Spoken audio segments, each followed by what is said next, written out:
And Vishwanath was revealing to us how the different Sakhis are responding to the arrival of Akrura and his intended plan to take Krishna and Balaram out of Vrindavan, whisk him away to Mathura, possibly never to return again.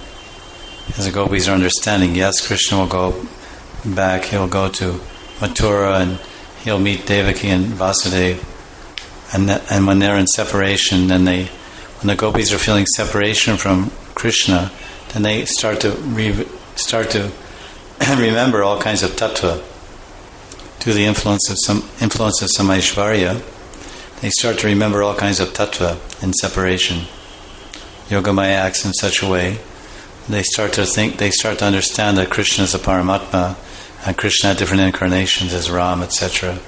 And they start to understand that Krishna is the son of Devaki and Vasudeva. And then they're thinking, he may go to Mathura, and when he meets his mother and father, then he'll never return to us again, or they'll never let him go. Before, there was danger of that his son would be murdered. His son would be murdered. So Vasudeva took his son, Vasudeva Krishna, and carried him across the Yamuna at midnight at the time of birth, simply to protect his son. Not that he wanted to get rid of his son permanently. So if his son returns now with Akrura, don't think he's going to let him go again. He didn't willfully take him across to Gokula to begin with. It's only for the protect his son. But now his son has returned. Now gopis think of all these things in separation.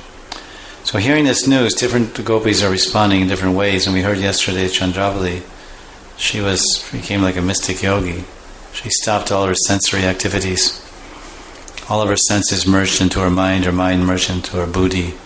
That's called samadhi, samabuddhi. And their whole intelligence captured Krishna in her heart. And she was embracing Krishna in her heart. She was standing there in a stunned condition. We heard this yesterday. Yeah. Very interesting description from Vishnu Chakravarti Thakur.